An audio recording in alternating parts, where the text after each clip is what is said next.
We will be recording this session today, just so that we can share it with students who are not able to join us.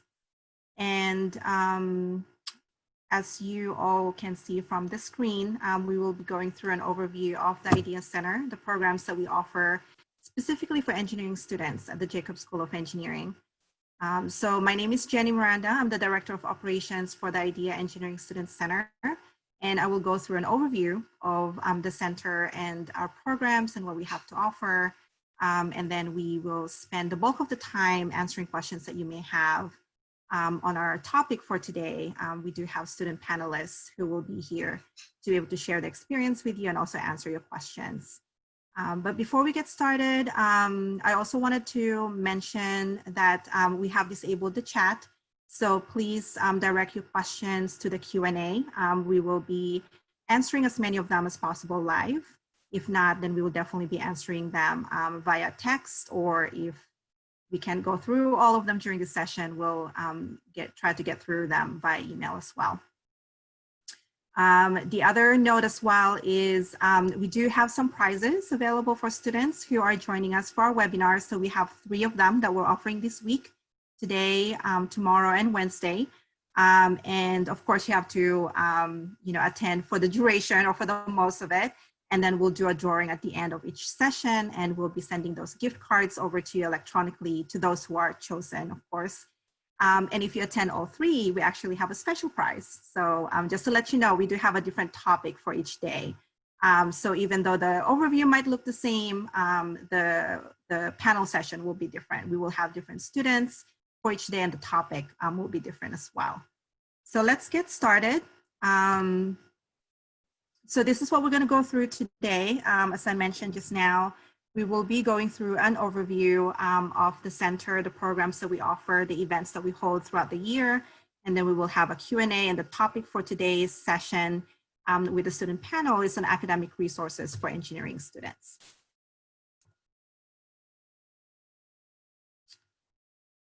So IDEA stands for Inclusion, Diversity, Excellence, and Achievement. We ensure that we actually live by these tenets, and many of our programs, if not all of our programs and services, we always think about whether we're being inclusive, whether we're ensuring that we're promoting diversity across our student population. And of course, we want to make sure that we're always thinking about your academic success. So your achievement and making sure that you do the best that you can is something that we always think about in everything that we offer.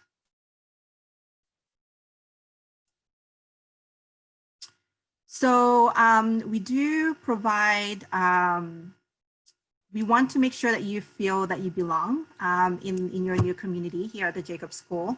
And we work in partnership with all of our engineering student organizations, our project teams, to build that community, to make sure that you find a way to get involved, but also to develop your engineering skills.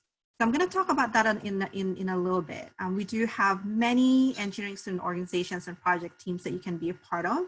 There is a list of them on our Idea Center website. So if you haven't looked at our website yet, I would encourage you to take a look. There's a lot of information there, and definitely more than what we're going to go through today. And there's a list specifically of all these engineering project teams and organizations. So why should you get involved? You're going to be busy during college, but we do hope that you find the time to get involved. And Student Orgs is one of those activities that we encourage you to do, just because there are so many benefits that you can get out of it. So you can expand your network, you get to know other people, not just within your department, but outside your department as well. You're going to grow while you're in college. So many of the activities they actually participate in as part of the offerings that the organizations provide will allow you to grow not just professionally and academically, but also personally. To make a difference, many of these organizations, if not all of them, has a service orientation. So giving back, paying it forward is something that we highly encourage among our engineering student population. And then, of course, all of those skills, right, that you're building that will prepare you for your future as an engineer, as a professional. So what are the skills that you can develop beyond the academics, beyond your classroom? And of course, your resume is something that you need to build while you are in college as well. So what are not just the skills that you are learning through your involvement with these organizations, but what are the additional knowledge that you're gaining as well? So those are many reasons, and I'm sure there's many more that we haven't included here, why you should get involved. So a couple of different activities that are coming up. Today, this afternoon, all of our diversity engineering organizations are holding a joint GBM. So if you're available at 6:30, check it out. It's a good way to actually hear from all of them in one place. So instead of going to each one of the GBMs, although we encourage you to do that as well if you're interested in learning more about a particular organization, but this will be a good way to get at least an overview of these 6 organizations that we work with closely, what they have to offer, why you should be a part of their community. So this is going to be happening today. And then all of next week, the Triton Engineering Student Council, which is the umbrella engineering organization that actually works with all of our engineering student groups, will be holding their Engineers on the Green. So this will be virtual. It's not going to be on the lawn as it normally is. But the premise of this event is actually for you to get to know all of the organizations that we have in engineering, to hear about what they do, what projects they're working on, what their focus is, get a feel for the membership and, the offices as well. And this helps you try to determine is this a place that I feel that, I can be a part of, right?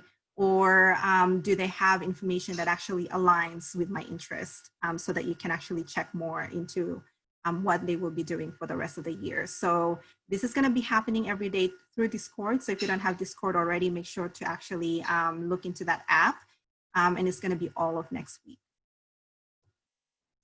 And once you're all settled and you want to actually participate in some conferences, maybe some competitions, to again advance your professional skills, definitely make sure to look out for our student travel fund, which is an opportunity we have available to help alleviate the cost for you to participate in these activities, because we want to make sure that you do, that we encourage you to do that.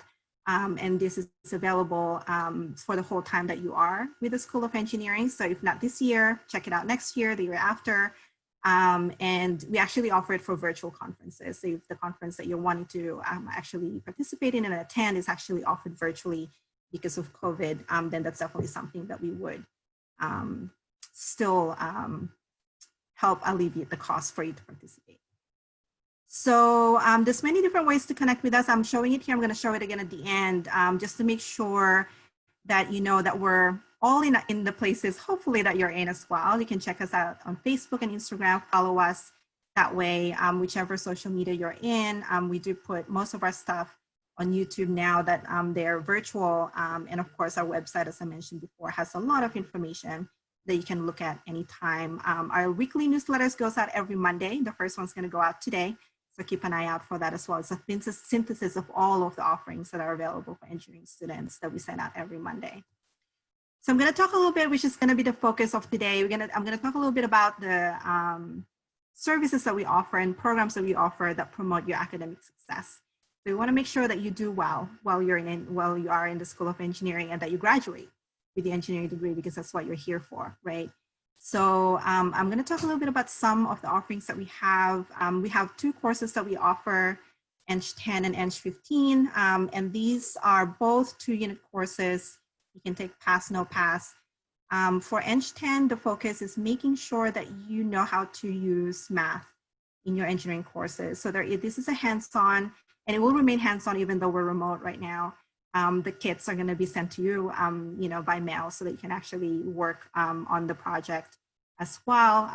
So if you have room this quarter, make sure you check it out, see if you can enroll in this class. If not, we offer it winter and spring as well. So there's an opportunity for you to enroll sometime this year during your first year. And Eng 15 is another class that we offer, and this is very much focused on what helps engineering students be successful, right? Not just, in your engineering studies, because what we're hoping that you are doing is that you are actually building skills and behaviors during your time in college that you will use beyond college, right? So these are things that you will use once you are an engineer, once you are an academic, whatever your future career orientation is going to be. So, you know, preparing you for your future success as an engineer is also something that we care about. And ENG 15 is one of those courses that we offer to kind of start talking about those. What are the behaviors that you should be building and the skills that you should be enhancing while you're in college that will actually help you, not just in college, but beyond as well. We offer workshops throughout the year, so keep an eye out on them. The topics vary a lot, from preparing to grad school, going to study abroad, just making sure that you're having a well-balanced, you know, academic life. So there's a lot of wellness, career preparation. So these are all offered virtually as well this fall, but we do always provide topics that are more in line with what's happening that particular quarter. So we will be sending out a schedule of all our webinars that we'll be offering for fall soon. So it's a good way for you to have a quick glance at what we have to offer for the year. Take a note of the ones that you're interested in that you think will be really helpful, so you can put them in your planner, and then just keep an eye out for the invitation as we get closer to each of these sessions. And again, the Facebook page is where we post many of these events as well. So that's a good way to get notified whenever these events are about to come out. So I've got a couple more slides before we transition to our student panel. Research participation is something we encourage you highly to take a look into, even if research is not something that you were thinking of doing. You know, when you were thinking about where to go for college, UCSC is an R1 institution. It's very much focused on research. We have really good researchers here at the School of Engineering, and even beyond. Many of our students work with faculty that are outside of engineering. So even if it's not something that you really were keen on, give it a try, because you never know. It may be something that you really are good at, or that you really love. And the only way to find out is if you want to give it a try. So one way to do that is through GEAR. It's a program that we offer. There are so many other research programs as well. We're going to talk about some of them on Wednesday during our webinar. But this particular program, GEAR, is offered to second-year students. So something to keep an eye out for in spring when we put out the application form. And it is a year-long commitment. So it is something that you would need to make sure that you have room to participate in for the whole of your second year if it's something that you want to do. And so today's topic is going to be on academic resources for all of you. And one of them is engineering learning communities, something that we also offer through the Idea Center. And these are collaborative study groups. So it's like a study group, but it meets every single week for 2 hours. So you will have a peer educator who will be leading these sessions every single week. You will go through quizzes, practice tests, some of the concepts that are actually covered in class. And so many of the courses that you take in your first and second year are common across many of the majors. So we offer them across the board to all students, your math, chemistry, and physics courses.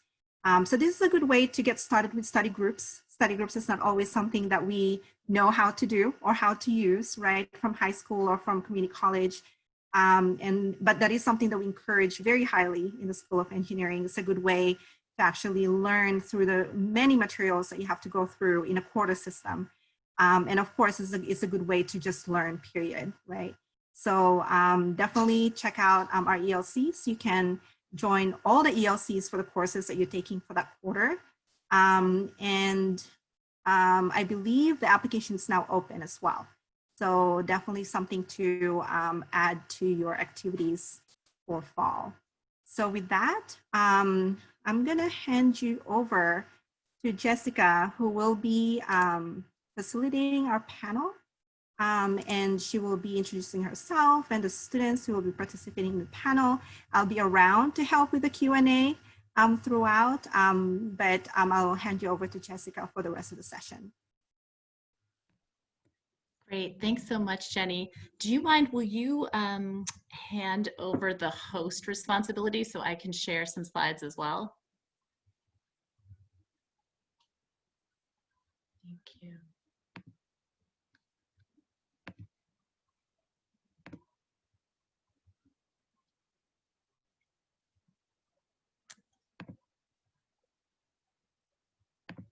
Great, so let me, super awesome. Thank you, Jenny. So hi, everyone. I'm Jessica Baldus. I'm the Academic Success Coordinator here at the Idea Center, and I facilitate our ACES Scholars Program and the Engineering Learning Communities. So today I'm here to welcome our student panel that will be answering questions about academic resources and also just general study questions. So we recognize, obviously, with us all being remote, or most of us being remote this quarter, that you'll have fewer opportunities to actually bump into students, ask questions, find out about resources. So we really want this student panel to be a conversation where you can ask these students questions and get answers. And so we have 5 students joining us, and they're from different engineering majors, from different years. We have a second year, third year, fourth year, and a grad student with us.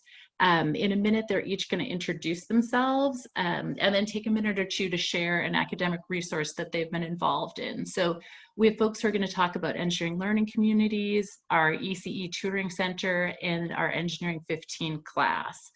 And if at any point you have questions about what they're talking about, just go ahead and put it in the QA section. So as Jenny mentioned earlier, our engineering learning communities, or ELCs for short, are collaborative study groups exclusively for engineering students, and they're facilitated by peer educators. And our peer educators are amazing. They're older engineering students who've done really well in the courses, and they can kind of help guide you through that study process, help you prepare for the tests and the quizzes. And so today I invited 3 of our peer educators to be on our panel. So we're going to have Louise, Caitlin, and Andrew, and they're briefly going to introduce themselves and then tell you a little bit about ELCs. So I'm going to start by asking Louise, could you introduce yourself and then just kind of give us a high-level overview of ELCs? Yeah, so hi, my name is Luis. I'm a 4th-year aerospace engineering major from Warren, and this year I'm facilitating Math 20D for our ELCs. As Jenny and Jessica already mentioned, ELCs are study groups made by engineering students for engineering students. So everybody who's facilitating this year has already taken the class that you are taking right now. So we've already been through everything you've been through. We've taken all the midterms, all the finals, and we know exactly what you guys need to know and do in order to get the best grade possible. Perfect. Thanks, Louise. So now I'm going to introduce Caitlin, and Caitlin's another one of our peer educators. And as Jenny mentioned, our ELC applications are open right now, so you can actually register. And Caitlin is our peer educator for Chem 6A, which is our most popular fall ELC. And I just kind of want to put out there, we usually fill up for Chem 6A, and so we actually just opened a new Chem 6A section last night. So if you were looking for Chem 6A and didn't find an ELC at a time that worked for you, if you go back, there's one more section open today. So Caitlin, I'm going to pass it to you. If you can introduce yourself and then just maybe talk a little bit about how an ELC, how this section actually works. Yeah, so hi everyone, my name's Caitlin and I am a 2nd-year mechanical engineering student at 6th College. So typically for an ELC, you would go in and then your peer educator would summarize what you've learned in the past week. So typically that could be all of the major topics, and maybe they'll go in detail, or maybe they'll just say all the really important things that you should know based off of their experience in the class. And then they'll also have a bunch of supplemental problems for you. So they could be problems that will check your understanding, or problems that mimic exam or quiz questions that they've experienced before. And also there will be extra like study sessions that they might add in before a midterm or before a final, just so you can study all together as a community. Yeah, that's great. Thanks, Caitlin. That's a great explanation. So next, we have Andrew with us, and Andrew is also one of our new peer educators. So he started as an ELC participant and then in spring became a peer educator. So Andrew, if you can introduce yourself, and then maybe if you can kind of take us back to like when you first attended an ELC as a participant and tell us what it's like from that student perspective. Yeah, sure. Hi, everyone. Oops. I have a virtual background. Don't worry about that. I'm Andrew Bensler. I'm a third year computer science major, and my college is Sixth College. And yeah, so basically, when I first started at ELC as a student, I was in the student of Physics 2A, which is also the section that I'm tutoring now, which is awesome. And I had taken some physics in high school, but I still felt that I needed some help. So I went to Physics ELC, and it was one of the best resources that I ever found for any engineering class that I went to. And at first, I thought that the peer educator was a part of the class with me. Like I thought that they were almost a TA kind of thing, but actually all ELC peer educators are all separate from the classes. They don't know your professors, so it was kind of good to get someone's, it was kind of like a tutoring, it was very much a tutoring experience where you can truly ask peer educators for like a specific topic you want to learn about or something you're having trouble with, and they're very educated on the specific topics that they're teaching, so they can give you individualized help. And I just found that as a great resource I took physics as a second year, and I found it was a huge help for me to help me succeed in class. Yeah. Awesome. Thank you, Andrew. So if anyone has questions about ELCs, just go ahead and put them in the QA, and then we'll get to them when we get to our panel discussion. So now I want to move on and introduce you to Farrel Rushton. So Farrel is actually the head tutor at the ECE Tutoring Center. So Farrel, I'm going to pass it off to you if you can introduce yourself and then just take a minute to explain a little bit about the ECE Tutoring Center. Yeah, definitely. Thank you. My name's Farrel. I'm a graduate student in the ECE department, and my depth is in photonics. I also went to UCSD as an undergrad, so I know all about the ECE courses, as well as some courses from other departments and stuff, as well as some student orgs. I used the tutoring center a lot before I got hired on as a tutor. It's a great place. Well, when we were there on campus, it was a great place to physically go to and study. You'd be surrounded by like-minded people, and tutors would be there just ready to help. With everything going virtual, we already had a website, luckily, so all we had to do was add some functionalities to it that give you like Zoom links and stuff. So if you go to the website, which is shown here, ecetutoring.com, and then you sign in with your UCSD email address, you can create a ticket, and on the ticket you type in your name, the class you need help with, and any more info you have that might be relevant, and then one of us will select the ticket and you'll get a link to click on. Our operating hours should be roughly from 10 to 5 every day. We do have a schedule tab on the website, so you could go there to see when each tutor is working, so you can try to plan ahead if you particularly like one tutor, or all of us have different skill sets. Like I said, I'm a photonics depth. We also have a circuits depth. We have a machine learning depth. So we have people with different skill sets, so you could kind of get a feel for who might be able to help you best. We're also here for other stuff too. Like, of course, we can help with classes, any kind of technical questions you have, but also if you just want to pop in for some advice, we have students do that pretty regularly. They'll ask us advice about classes, maybe course loads, maybe specific professors, or even questions about internships or stuff. All of the tutors have, well, maybe not all of them, but a decent amount of us have had really good like internships and stuff. Like this past summer, I got to work for NASA, which was super cool. So we can also, give advice like that. We're really here to make your experience as a whole within the Jacobs School of Engineering and the ECE department better, and to help you thrive in your classes as well as your career and stuff. So don't be shy to come on by. That's awesome. Thanks, Farrel. So now I'm going to pass us off to our last student panelist. So Andrea, could you introduce yourself and then tell us a little bit about your experience in Eng 15? Yes.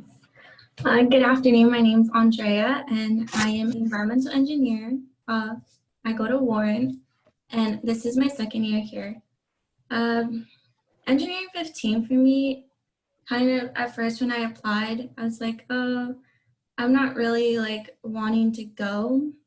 But the moment I entered and I met everyone, it's a really small class compared to most of the STEM courses we take at UCSG. It's like 400 students in that class.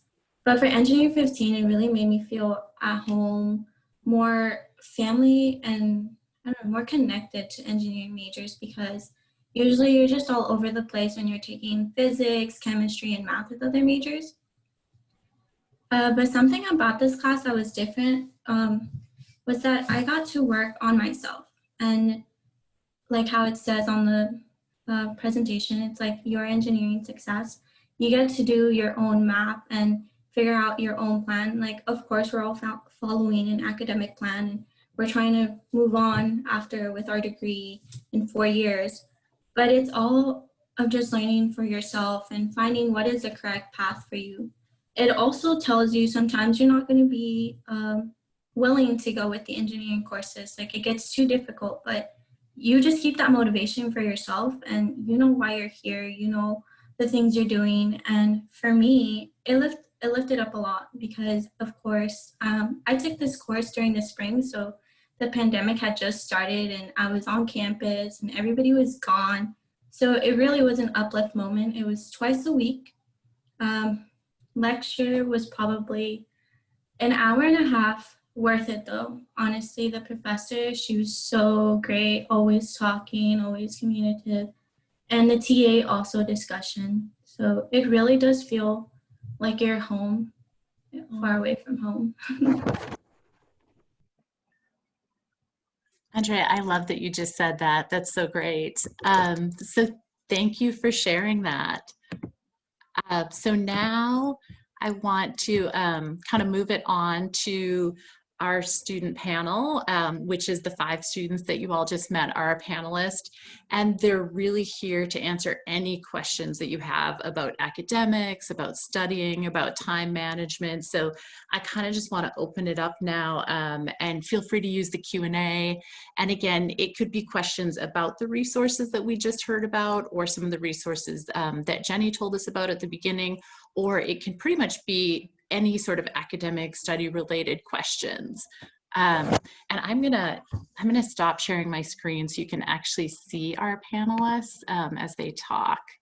There we go. And I have, just as you all start putting your questions in, I have a couple questions that I came up with just to sort of kick us off. So I guess I will, our first question, just thinking back to high school, what's the biggest difference between how you studied in high school and how you study now?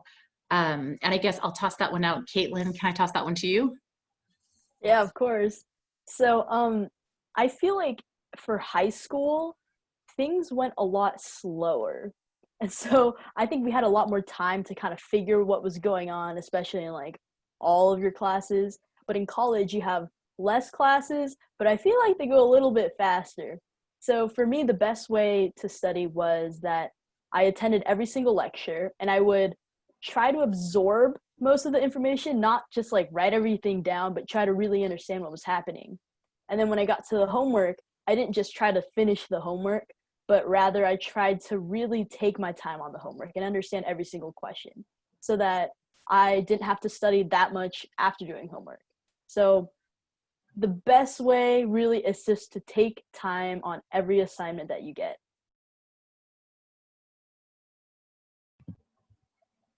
That's great. Thanks, Caitlin. Does anyone want to follow up with another answer on that one? Sure, I will.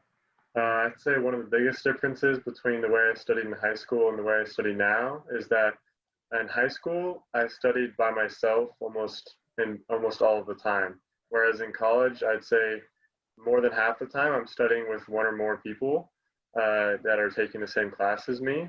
and it really just helps bouncing ideas off of them, you know, as well as helping your fellow classmates with things that you might know about, or getting help from them about your weak points. All of that is really helpful. And ELC is a great opportunity, a great way to find those people that you can make these study groups with, and really is a study group space on its own, especially in a virtual environment when we're not allowed to see each other in person. This ELC is a great opportunity to meet with even a larger group, as high as, like, you know, I think ELCs can hold up to 20 students at least, and it provides a great space just for students to get help from a peer educator and students to collaborate between themselves and possibly set up study groups outside of ELC. That's great. Thanks, Andrew. And then I think in the chat, it looks like there's 2 questions for Andrea. So one of the questions is, what was the class structure of Eng 15 like? What types of assignments, projects, etc. were done in the course? And then there's another question out there that says, who's the professor? So I think I answered the professor. Her name is actually really hard to pronounce, but she goes by Dr. Katya. And the structure for Eng 15, the moment you come in, like, there's always, like any class, there's a syllabus. There's a final project, which you should start working in the beginning, but you can take probably like 3 weeks to try forming that. It all depends on the work you do. But the homework is mostly just reading this one assignment, also taking class notes. It's required. And I think for the most part, it's just reading. I'm looking back at the drive because we actually did a drive. And listening mostly to her. It's a lot of in-class discussion, honestly, for the class structure. So do participate. It does get lonely if nobody discusses anything and you're just all staring at each other or with your cameras off. So turn on your camera for the most part. That helps out. And what was the other question? Let's see. I think it was what types of assignments, projects, etc. I think you answered most of it, and I think you said you answered you answered the professor. So yeah, great job. You got it all. Thanks. And then, okay, so then I have another one in here, and Farrel, I'll toss this one out to you because you probably have a lot of experience with this, but could you please give some advice on time management? Yeah, definitely. I definitely had to learn time management. I transferred to UCSD, so I also went to community college, then UCSD. So I definitely had to learn time management as my schedule got busier. Caitlin kind of mentioned how college goes faster. That's especially true because UCSD has the quarter system, so you don't have any time to slack off. So when I started, taking classes here, getting involved in research, and then when I started working at the tutoring center as well, I had a lot going on. So I've never been the type of person to rigorously schedule everything about my day. So I kind of just loosely put on stuff. I'll put on my calendar everything that is has a set time, like lectures. I'll list all my lectures. I'll list my working hours on there. Any meetings I have coming up, or if there's a lot of really cool technical talks at UCSD. They happen all the time every week. So I look out in my emails for those. If there's one that really interests me, I'll throw that on there. And then kind of every day, I go through and I look at my calendar and see, okay, when are my lectures? What are my open times? That's when I'll do homework. And then I kind of take it day by day and kind of by week, because I know if I scheduled out, okay, I'm going to spend 2 hours doing my homework for ECE 35, and then I'll spend an hour doing it for 45. I know that maybe my ECE 35 homework will take way less time than I planned, and it only took an hour, or maybe it takes more time. So I kind of do it dynamically, I guess. I make sure that I have blocks of time where I know I could go and do homework, but I kind of just do it as I go. So as I work through the homework, I can see, okay, this is actually going faster than I expected. Maybe I can pause it and work on this other thing to see if it's going to take a long time. So hopefully that was helpful. But yeah, that's kind of how I have gone about doing it. And it seems to work well for me, so. Awesome. I think that's very helpful. Luis, I'm going to toss this one out to you. And it's a similar studying question, but what does studying for engineering classes look like versus your GEs? Ooh, good question. I would say most of all, the one thing that surprised me about engineering is the amount of self-learning you have to do, as opposed to most GE classes that I've taken. Like, you pay attention in class, and most of the stuff that you need to know is already discussed in class. Yes, you have to do additional readings, but it's all related to what you learn in class. With engineering, what they talk about in class is only the surface level of what you need to understand. So even though they do go over the main topics in your engineering classes, you do have to put in a lot of work and time into studying separately and putting more time into just understanding the fundamental concepts. And I feel like that's the main thing that a lot of first year students have difficulty with, is understanding the fundamental of like what you're actually studying.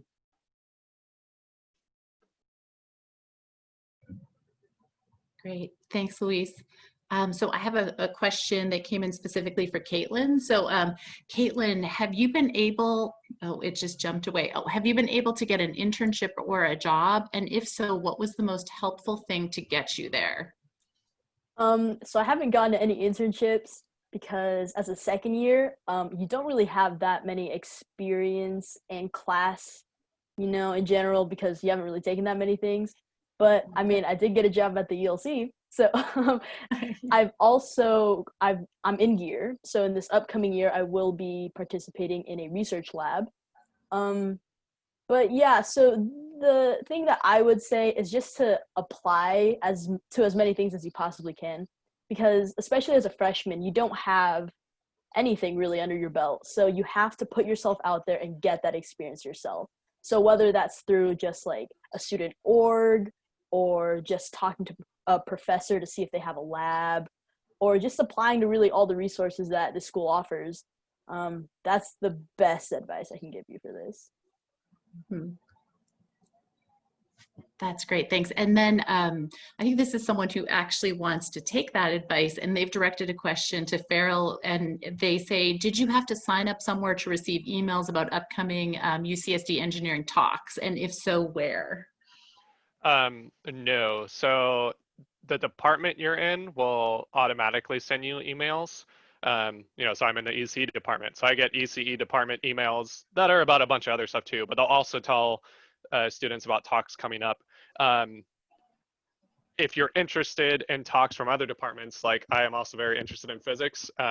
Once I got a physics minor in my undergrad, so once I officially got that on my account, I guess, that I'm getting a minor, then I started to get physics emails as well. But before that, I would have to ask people that were majoring in physics if there's any interesting talks coming up, or pay attention in the physics classes I was taking if they mentioned them.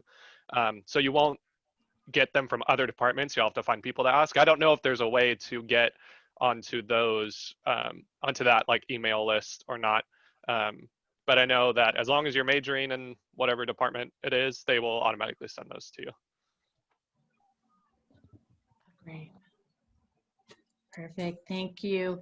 And then someone's asking, and I think, Luis, just because you are an MAE person, is there anything similar to ELC but for upper division courses like MAE 2, 8, 21, and so on? So is there any tutoring or like what other resources have you used to help you in those classes?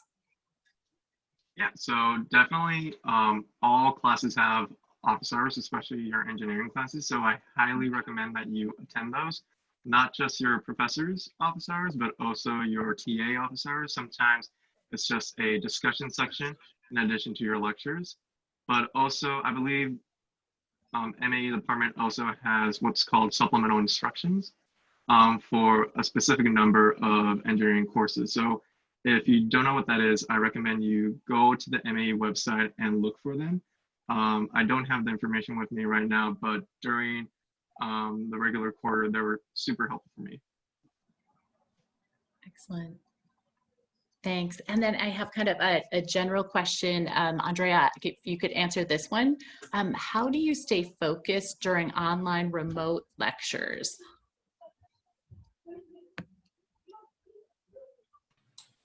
For one is, I guess we're so connected to our phones, so I end up leaving my technology on another different room, leave it away. I know we get emails, and that's something that they talked about in Engineering 15, discussing like how to deal with online learning. So I leave everything in one room and I go probably to an open space or open your windows, you know, sometimes you need that sunlight and air to come in, because if you don't, you just feel like I don't even know how to explain, but you just feel like you're cramping up all day and you can't focus like that. But for me personally, I always have my planner right next to my desk. I have it all labeled, what I have to do. I have reminders on my phone, which is connected to my laptop, so I get notifications. But I know that for most iPhones and Macs, you can connect like your messages and things to your computer. I tend to not do that. I don't want to get distracted all the time, so I just leave my phone. That's on my phone, and computers on computers. It's all for learning. So one recommendation is keeping notifications distinct. That is great advice. I feel like for work as well as study, definitely. Okay, so our next question for Andrew, how do you increase your chances of getting into an internship? Yeah, so I'd say the top two things to increase your chances in getting an internship is one, asking your professors what connections they have to companies that are offering internships.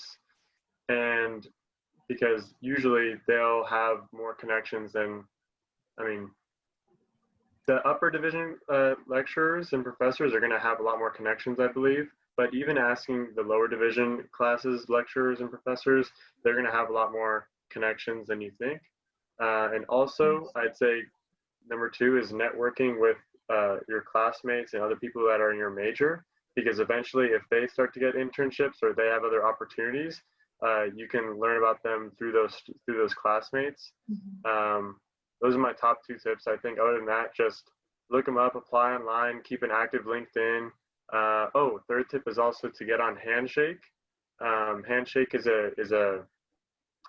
I believe it's a university specific application, not specific to UCSD, but for university students and for college students in general. And they connect students. It's just like LinkedIn, but for college students, I'd say. So get in touch with that. Have them send you emails when internships open up. And just apply. That is great advice. And just so any incoming students know, a lot of those internship applications open up now. So if you wait until the winter, you will actually have missed a lot of them. Some of them will actually close at the end of November and December. So now is the time. So yeah, thanks, Andrew. And then I have, I'm just going to put this one out and see who wants to answer it, because it's a very self-reflective question. But someone's asking, do you have any regrets since starting college, and what would you do differently? So I'll just put that out there. Who wants to answer that one?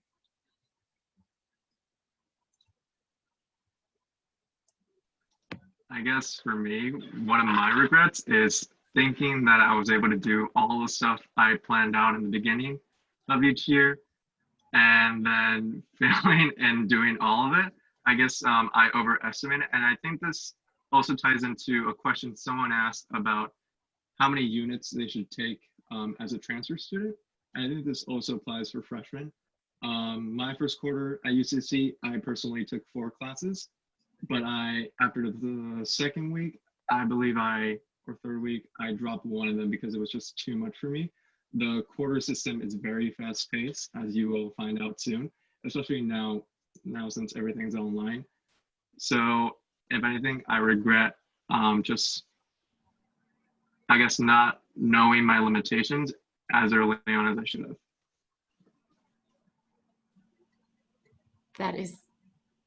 I think that is a very common experience. Thank you for being willing to share that. Okay, so Andrea, we actually have a question about the planner you held up. What planner do you recommend?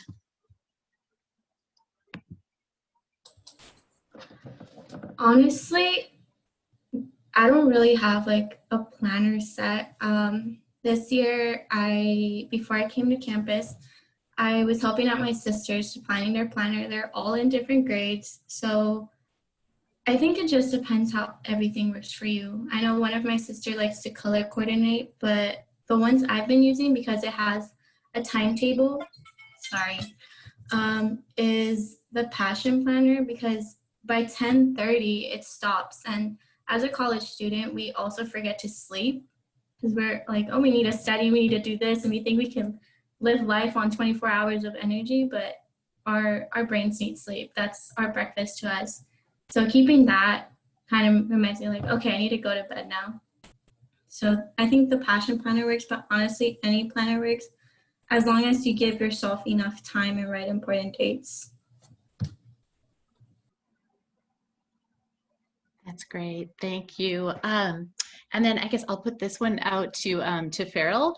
But could you talk about going to professor's office hours and what to expect if you do go to a professor's office hour?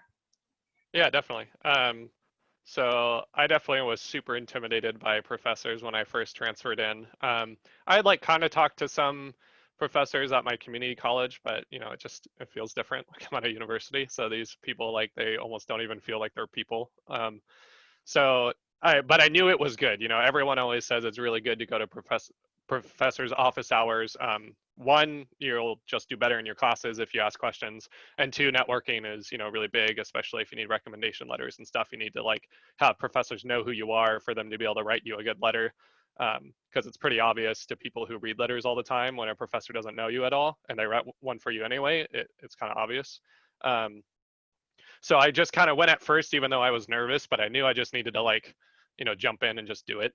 So at first I felt kind of awkward. I would like not know what to say. Maybe I'd go with a question and then they'd answer it really fast and I'd be like, oh, okay, I guess I should just leave. But I started to do, if I knew I wanted to like get to know this professor a little better, I would look them up because, almost every professor will have some kind of website about the work they're doing. And then so you could read some of their work. If anything interests you, ask them about it. Even if none of it super interests you, but you want to build a relationship with a professor, just ask them about their research anyway. Like everybody loves talking about what they do. So they'll answer all those questions. They'll be happy to talk about it. So that's definitely a big, I think a really big advice to help get like just the talk flowing naturally. It's also good just to ask them advice. I've had multiple professors that I've talked to about like advice down the line, like if I want to do grad school or, stuff about industry, things like that. And as I did it more, it got easier and easier. And I realized, they're just people too. And usually they're easy to talk to. So I feel like you need to practice it like anything else. So then it'll become, a lot more natural. Definitely. Thank you. And then we have two questions that I'm going to kind of clump together. Andrew, maybe you can answer them. So they are both about internships. So what do you put on your resume for if you're an incoming freshman, if you want to start applying for internships? And then are big companies or smaller companies better for internships?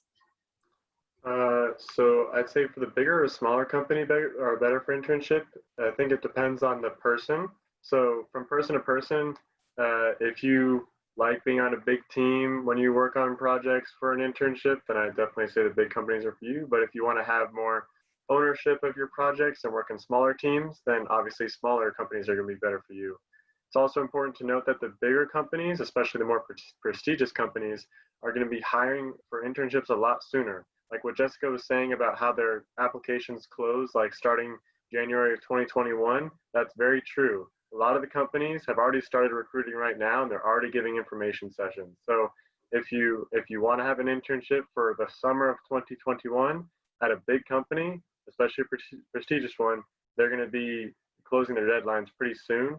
And this is absolutely deadline season. However, if you want to go for a smaller company, usually those deadlines are a lot later.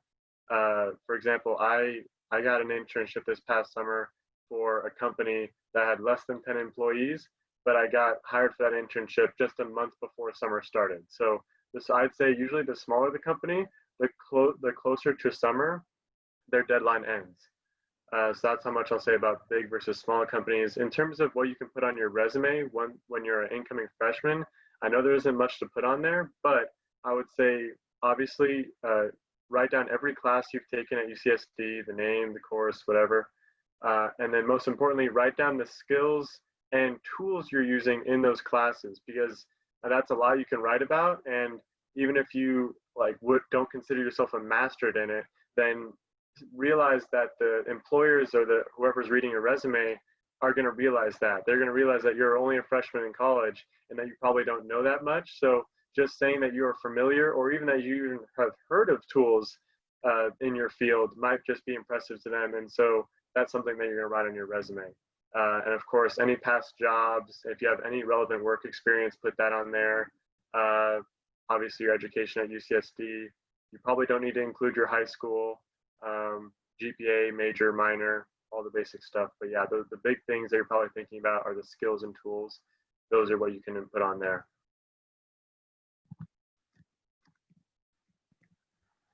Great, thank you, Andrew. So I want to be sensitive to time. I'm seeing that it's 1:55, so I'm going to throw out one last question, and then we'll wrap it up after this one. So it's our last question, and it is, how do you manage to overcome exams and stress when you're overloaded with workloads and things drive you crazy? And does anyone want that question? Yeah, I can answer that. So I kind of talked about like my time management before and how I would deal with that. So yeah, depending on quarters, it'll change how crazy stuff are. But sometimes I'll have quarters where midterm season is just nonstop. Like I'll have my first midterm week 3, and I'll have 1 or 2 midterms every single week through like week 8, and it's ridiculous. And some other quarters, it'll be a lot more lax. And then finals is always, kind of hectic. What I always do when I start to feel like overwhelmed and like I don't have enough time, I have a test coming up, I don't feel prepared for it whatsoever. That's when I'll start to really budget my time a lot more carefully. I'll look at, okay, what are the things I need to accomplish? I need to study for this test. I have a final project due for this course. So then I'll block my time out and I'll be like, okay, I'll work on this thing for 3 hours, and no matter where I'm at with it, I'll cut myself off there, and then I'll go work on this next thing. So I could kind of at least do some of each, and then breaking it up that way is good for me too, because I can plan out kind of like as I'm doing something for another class, in the back of my head, I'll still be like planning a little bit what that other, how I can like maximize my time for the other class. Whereas if I was just to do one thing all at once, if it took me 8 hours, maybe I could have planned my time a lot better and I could have actually done it quicker. So that's how I kind of handle it. And then at the end of the day, just know, don't be afraid to fail. Like, try as hard as you possibly can, and try to succeed. But if you fail, like everybody fails at some point. So just at the end of the day, just know that if you end up, no matter how hard you tried, you still didn't do as good as you wanted, just know that's part of life. You have to get comfortable with knowing that, and then looking back and growing from it. Was it something that you could have improved upon? Maybe you procrastinated and you left the final project when you could have worked on an all quarter and you started on the very last week. Maybe you could have started on it sooner, or maybe there wasn't really anything better you could have done. And that's still a good lesson to know too, is to know your limitations. Maybe like you did everything right, but you still didn't do as well as you hoped. Then you're learning your own personal limitations, which are very important to know moving forward too. Like in your career, you're going to need to know what you can and can't do, because if you promise someone that you can do all this stuff and you end up failing, it's better to have said, oh, I know my limitations, I know I can do this much, maybe I'll try doing this too, but don't expect that. Yeah, that's kind of my thoughts on it. Sorry, I feel like I rambled a little bit, but No, that's a lot of great advice. That was a very big question. So yeah, thank you for that. And so that, I think we are just about at time. So I just want to thank everyone for joining us today. A huge thank you to our student panelists. Really appreciate you all sharing your experiences and your thoughts with everyone. And then my final thought, I really do just want to encourage everyone to take advantage of some of the resources that you learned about today, and to really kind of it's your educational journey. So be engaged in that process, and do take advantage of all these things, because it's all here for you. So really, really be a part of that. And then I do want to just turn it back to Jenny. I think, did you have anything else to say, or a slide? Yeah, so let me just share the slide one more time for the different ways that you can connect with us. I'll also drop it in the chat in a minute. But I second everything that our panelists have said. Thank you so much for joining us today. And thank you to Jessica for facilitating our panel session. Our session for tomorrow is going to be focused on finding your community at the Jacobs School of Engineering. So we hope that you can join us for that. You will meet another set of students who will talk about getting involved, what that looks like, what did they get out of it, and how does that actually enhance your academic experience while you are in college as well. So I'm just going to be the same time, same link. So hopefully you can join us then. And with that, thank you for joining us. And I will just drop the links on the chat and then let you go. Thank you so much for being with us today.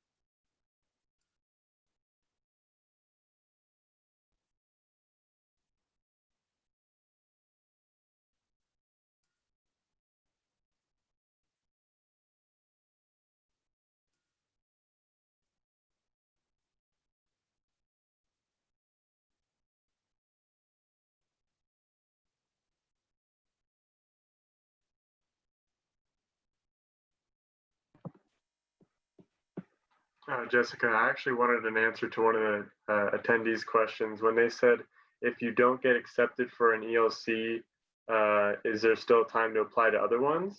I assume there still is time, right? Okay, okay, awesome. You're muted. All right, see ya. That was it. That was a yes, definitely. Sorry about that. Thanks, Andrew. No problem, see ya.